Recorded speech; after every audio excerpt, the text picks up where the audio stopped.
ত্রিপুরা রাজ্য rubber dealer অ্যাসোসিয়েশনের বিলোনিয়া মহকুমা কমিটির উদ্যোগে এক সভা ও বস্ত্রদানের মতো কর্মসূচি অনুষ্ঠিত হয়। সোমবার বিলোনিয়া বনকর নদীর উত্তর পারে শ্যামাপ্রসাদ মুখার্জি কমিউনিটি হলে অনুষ্ঠিত হয় এই দিনের কর্মসূচি।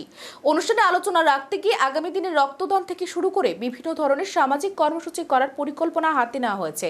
আগামী দিনের জন্য সংগঠনের উদ্যোগে ব্যবসার পাশাপাশি সামাজিক কর্মকাণ্ড চলতে থাকবে।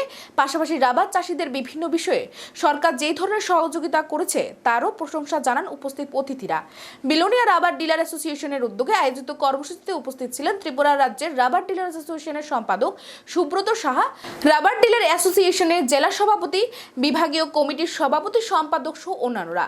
এদিন সংগঠনের রাজ্য সম্পাদক সুব্রত সাহা রাবার ব্যবসায়ীরা বর্তমান পরিস্থিতিতে প্রতিনিয়ত যে সকল সমস্যার সম্মুখীন হচ্ছেন সেই বিষয়গুলি নিরসনের জন্য রাজ্য সরকার যাতে অবিলম্বে পদক্ষেপ গ্রহণ করেন তা নিয়ে সংবাদ মাধ্যমের সামনে বিস্তারিত তথ্য তুলে ধরেন।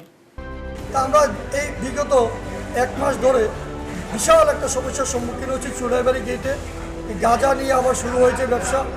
আমাদের যে রাবার ব্যবসাটা ত্রিপুরা রাজ্যের একটা বিশাল পরিচিতি রাবার, সেটার সাথে কিছু কিছু অবৈধ ব্যবসায়ী রাবারটাকে জড়িয়ে গাঁজার সাথে জড়িয়ে আমার বদনাম করার চেষ্টা করছে, কিন্তু এখনও অব্দি প্রমাণ হয়নি আমাদের কোনো রাবার ব্যবসায়ী গাঁজা এটার সাথে রাবারের সাথে ব্যবসা করছে।